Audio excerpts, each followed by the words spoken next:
Olá pessoal, no vídeo de hoje eu vou trazer um assunto que há anos atrás sequer podíamos imaginar, que é o suicídio de evangélicos, mais grave ainda, o suicídio de pastores.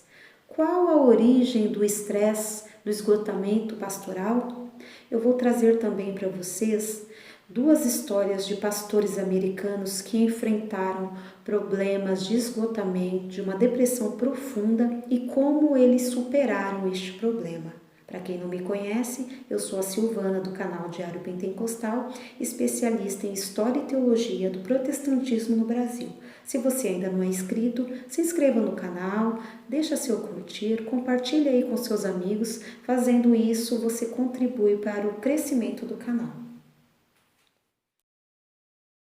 Muita gente tem aquela falsa impressão de que a vida do pastor é só glamour, reconhecimento, influência, né? Uma estabilidade financeira, uma vida familiar perfeita. Afinal, ele está sim com Cristo, né? Então ele é mais do que vencedor. Mas será que é assim mesmo? A história pode não ser bem assim, aliás, não é bem assim. Primeiro, que ele não tem privacidade. Um pastor raramente tem privacidade. Outra coisa é que ele também enfrenta problemas financeiros, principalmente aqueles pastores de pequenas congregações. Tem a questão da solidão. Por que solidão? Ele tem dificuldade em se abrir. Afinal, ele está numa posição que, se os seus segredos não forem mantidos em sigilo, isso pode acarretar problemas posteriores.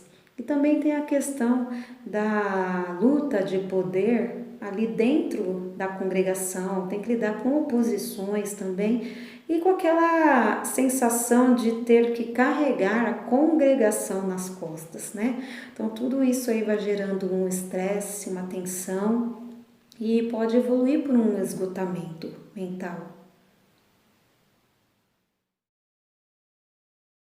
A maioria dos pastores, eles assumem deveres que Jesus nem esperava deles. Há casos de pastores que, além de pastorearem uma congregação, um setor, eles assumem cargos administrativos concomitantemente, muitas vezes em outra cidade, em outro estado, e tem casos até em outro país.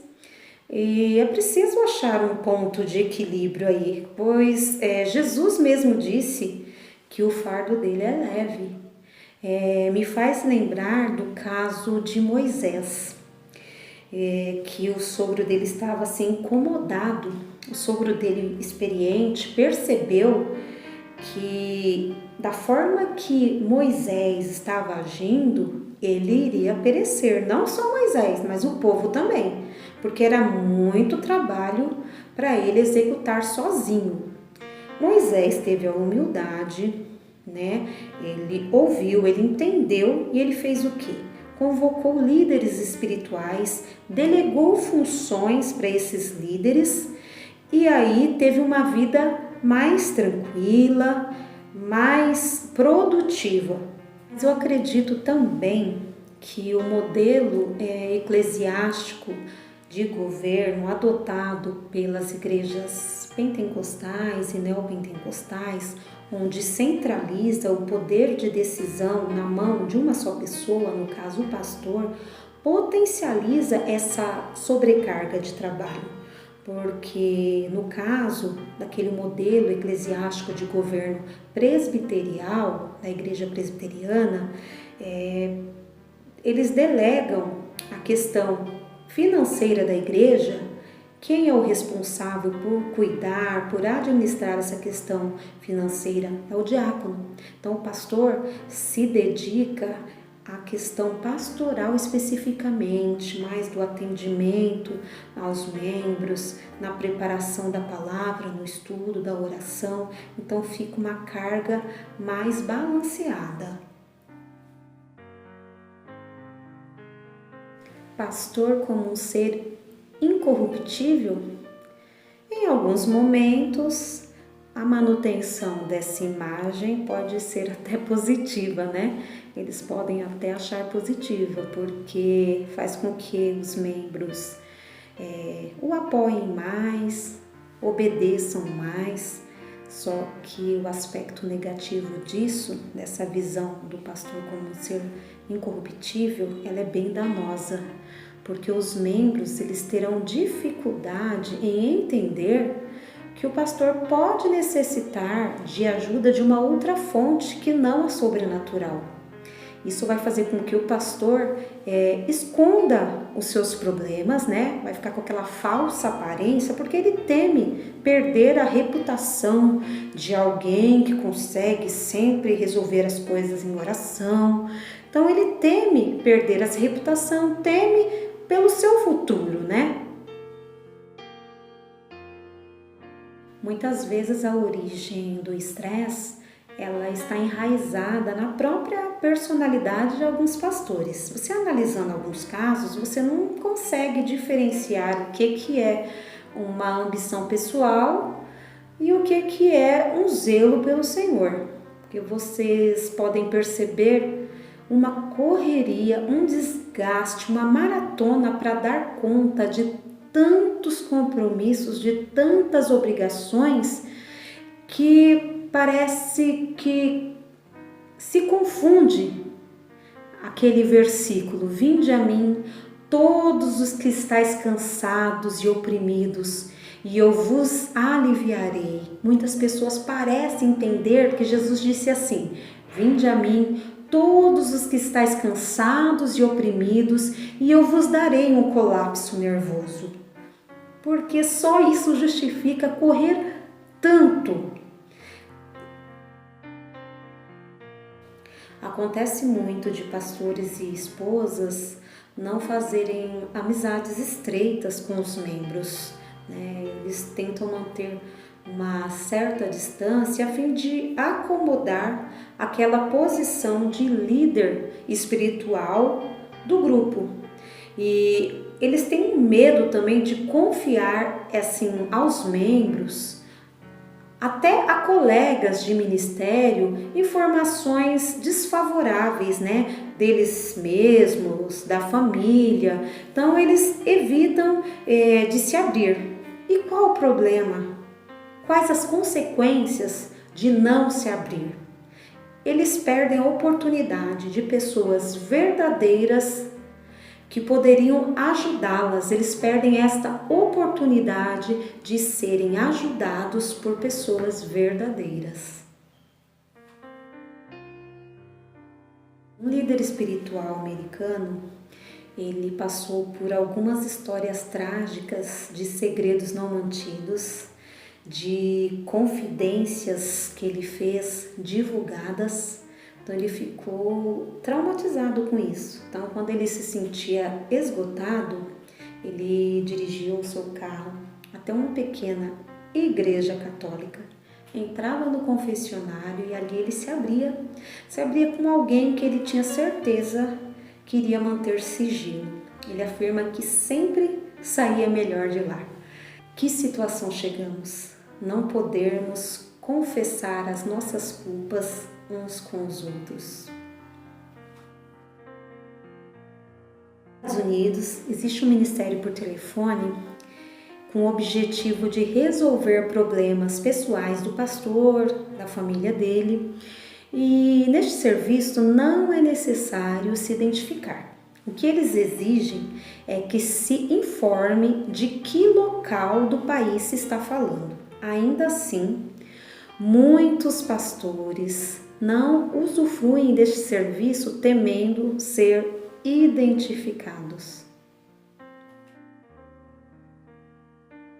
As funções fisiológicas elas ficam desreguladas. Nota-se mudanças nos padrões do sono, do apetite, dos hábitos intestinais e do impulso sexual. E isso quer dizer o quê? Isso aí é o expediente que o corpo usa para chamar atenção para o sofrimento emocional. falta de consciência da necessidade pessoal dos outros em recreação e lazer, expectativas irreais sobre a natureza do ministério, oportunidades limitadas de promoção, baixa remuneração, dedicação excessiva ao trabalho, necessidade exagerada de ser querido e aceito pelos outros, envolvimento sem medidas em salvar ou ajudar pessoas, aceitação de muita responsabilidade pelos sucessos ou fracassos dos membros da congregação, equiparação da rejeição de ajuda por parte dos membros da congregação com a rejeição pessoal, treinamento profissional inadequado em habilidades de intervenção, membros da congregação que criticam o ministério, focalização constante das fraquezas e problemas dos membros da congregação, falta de oportunidade para falar sobre atitudes, sentimentos e aflições pessoais, longas horas de trabalho, inabilidade em delegar, não ajuda o bastante, enfoque frequente nos problemas e aspectos negativos do ministério, incapacidade de dizer não, culpa irreal de si mesmo pela falta de crescimento da igreja, sensação de que as pessoas têm de estar em todos os eventos da igreja, sentimento de subjugação por causa da grande necessidade, dificuldade em encontrar equilíbrio entre o ministério, trabalho, a família, o descanso e o lazer, falta de continuidade em ter uma vida devocional e de oração consistentes, ser solitário no ministério, problemas familiares e pessoais não solucionados. Sentimentos de apatia, ira, ressentimento, sentimento de desilusão, sentimentos de cinismo, aversão aos membros da congregação, acusando-os por problemas pessoais, rígida resistência a mudanças, não envolvimento com os membros da congregação, afastamento dos outros, retração em si mesmo, enfado, frustração, perda de entusiasmo, vulnerabilidade a enfermidades, ausência do gabinete pastoral e do trabalho diário, mudanças de igreja, mudanças de emprego, aumento dos conflitos matrimoniais e familiares, referências pejorativas e impessoais aos membros da congregação, perda de preocupação e simpatia e fuga aos contatos sociais com os membros da congregação. Os ministros, eles não estão imunes às perturbações emocionais, às doenças mentais. Porém, os crentes em geral e os ministros, eles têm dificuldade de admitir até a possibilidade de estar enfrentando problemas emocionais ou doenças mentais. A esposa de um pastor americano, ela relatou que por diversas vezes ela encontrou o marido com um revólver carregado apontado para sua própria cabeça. E muitas vezes ele saía sem destino de carro com o revólver carregado. O que ela fez? Ela ligou para um ministério por telefone, informou o caso e o pastor foi internado no hospital psiquiátrico. Ele ficou numa ala fechada para sua própria segurança. Na primeira noite que ele passou nesse hospital, ele ficou escutando através da parede. No quarto ao lado tinha um adolescente internado e o psiquiatra, desse hospital estava atendendo este adolescente. E ele ouviu esse psiquiatra cristão levar este adolescente a Cristo. A partir deste momento, a visão que ele tinha, o preconceito que ele tinha em relação ao especialista, ao psiquiatra, foi tirado. Ele venceu este preconceito, ele fez o tratamento, aceitou o tratamento, Deus o curou, ele removeu esse estigma. Isso aí muito contribuiu para a superação, para a cura mesmo do problema. Você não precisa ter saúde mental perfeita para ser usado por Deus. A doença mental é, na maioria dos casos, de origem genética. Uma coisa que a gente precisa prestar bastante atenção. Existe uma linha tênue entre alucinações, delírios, experiências visuais ou audiovisuais com revelação de Deus. Então, é preciso a gente ter discernimento se tais experiências elas são realmente da parte de Deus ou se são sintomas de doenças mentais. Muitos crentes e até pastores têm aquela ideia errônea de que doença mental é fruto de uma opressão demoníaca, tanto que eles se recusam a tomar medicamento, fazer qualquer tipo de tratamento psiquiátrico. Mas veja bem, os demônios são seres sobrenaturais, portanto, eles são imunes a comprimidos e remédios. Então, se a doença mental ela é responsável pelos sintomas, a medicação é eficaz. Tá? Pastor Batista reformado inglês. Os seus sermões eles são analisados e estudados até hoje. Ele batalhou a vida toda dele contra uma depressão profunda, sem motivo específico. Quando a gente fala assim, sem motivo específico, porque muitas vezes a depressão é desencadeada por morte de um ente querido, por desemprego, por alguma tragédia. No caso dele, de muitas pessoas, não tem um motivo específico. Muitas vezes é uma disfunção cerebral, é falta de química no cérebro. Então, repondo essas químicas com a medicação, a qualidade da pessoa melhora bastante. A mesma resistência frente aos medicamentos de uso controlados, muitos têm em relação às psicoterapias. Porém, muitas dessas doenças, elas são superadas apenas com as psicoterapias. Nós estamos vivendo num contexto social estressante, isso devido ao uso excessivo das novas tecnologias. Nós não podemos, para manter-nos mentalmente saudáveis, passar mais que 2 horas diante de smartphone, computador, TV, videogame. Veja bem, não estou falando de 2 horas para cada equipamento, e sim no total. Se você passa mais que 2 horas em frente a esses aparelhos tecnológicos, a sua saúde mental está comprometida. O psiquiatra Augusto Cury, alguns anos atrás, ele disse que não em muito tempo não teríamos psicólogos e psiquiatras suficientes para a demanda que viria. Então é isso que a gente já está presenciando, né? Cada vez maior o número de casos de perturbações emocionais, doenças mentais. Somado a isso, no caso dos pastores, muitos deles estão assim desapontados ministerialmente. E tem alguns casos também que falta segurança no evangelho que eles pregam.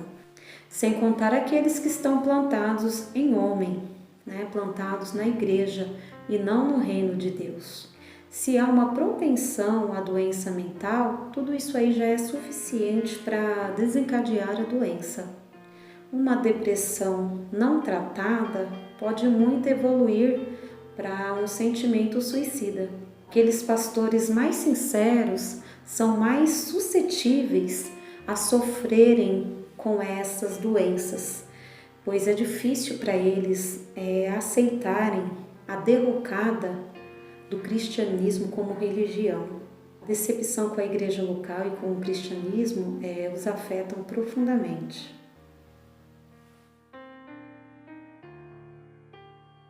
Seria interessante diminuir a carga dos pastores, né? E outra coisa, ter mais união entre os ministros e também desenvolver aquele departamento por telefone, onde pastores e seus familiares recebessem suporte, né, para resolver seus problemas pessoais. Se você, pastor, está notando que algo não está bem na sua vida emocional, não relute em buscar ajuda. Se você gostou do conteúdo desse vídeo, deixa o seu curtir e compartilha com o maior número de pessoas.